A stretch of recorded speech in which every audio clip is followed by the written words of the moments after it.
do one more problem and see if we get the idea. Again, we are trying to solve the problem. For which constant k is the following function q of x continuous for all x? And we need to justify our answer. This is the function q of x. Okay? So justify your answer meaning just having a correct k value is not enough. You need to explain why. Okay? So again, by looking at how q of x is defined, cosine function is a continuous function. We know how it looks like. So for all x possible, that's fine. Q is continuous there. Exponential function goes like this. Right? Okay.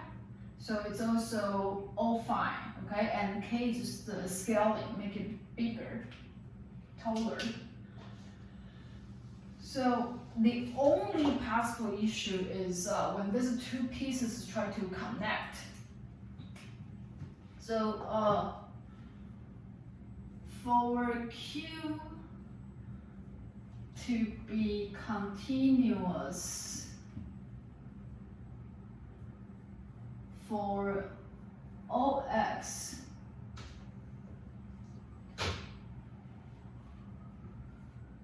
q must be continuous at x equal to 0. Why we choose x equal to 0? Because 0 is the value that separates this piece and that piece, right? So we want to make sure that these two pieces, when they approach each other, they match, okay? And what does that mean? To say q is continuous at x equal to 0. So this is our key equation, basically the definition of continuity. Okay, so remember, for q to be continuous at x equal to 0, we must have three pieces. One is this limit exists. Two is q is defined at 0. Three is the local behavior matches what happens at 0. So this would be how we justify our reason. Okay? So let's go ahead. Let me first do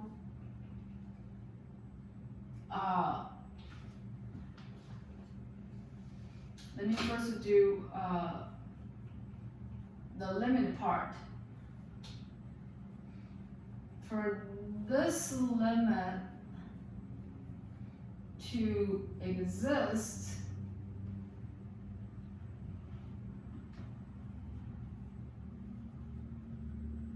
we must have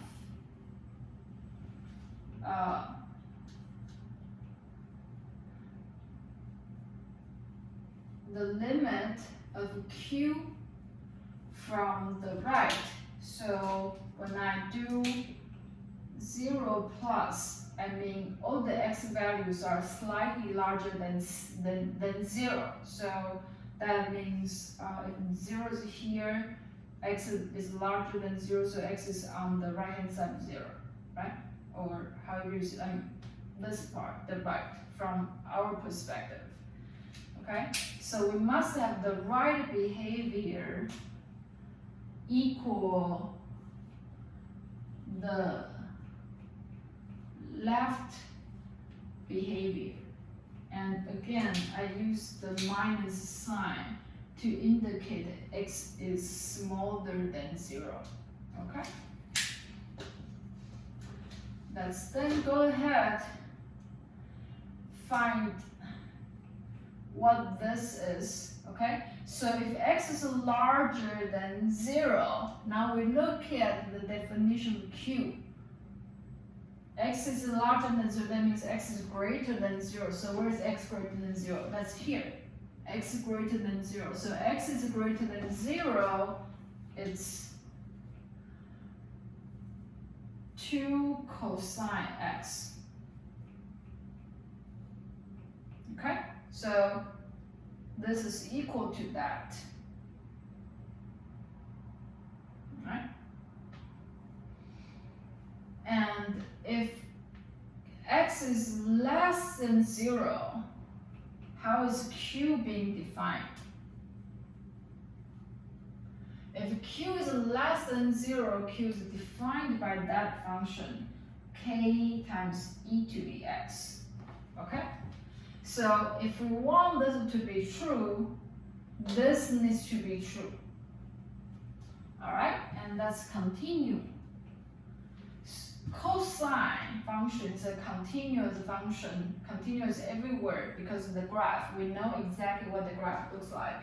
Therefore, because it's continuous, it's 0 as well, so the limit is equal to the function value. So we can simply write this as 2 times cosine 0. And this is the value for the right behavior for q. Here, e to the x is a continuous function, continuous everywhere, and k is just a scaling, so it does not affect the continuity. So again, the limit equals the function value, so k times e to the power 0. So when you write down the numbers, cosine is equal to 1, so 2 must equal k, e to the power 0 is equal to 1, okay? So for limit of q to exist, we must have this to be true, and therefore k has to be 2. For any number, for any other number other than 2, you won't have the limiting value exist as x approaches 0. Okay, so by doing so, we actually found the k value, but so far we have not fully justified our answers yet, because we only have the component 1 here. We also have component 2 and component 3 that we need to check. All right, so now go ahead, let's do number 2. So q of 0 is equal to, let's read this. So q of 0 is equal to k times e to the power 0, and that is k. And we have already set k equal to 2, right? So I can say q of 0 is equal to 2. So then, therefore, we have the limit of q as x approaches 0 from both sides equals 2 equals q at 0. And now we know that q is continuous for all x. Okay? Oh, by the way, you shouldn't do check for your own work, because check looks like it's correct, but when I grade, I might find mistakes, right? So don't do check. I don't know why I did that. Sorry. Okay? So I found the k value, and I fully justified why with this k value, q is continuous for all x values.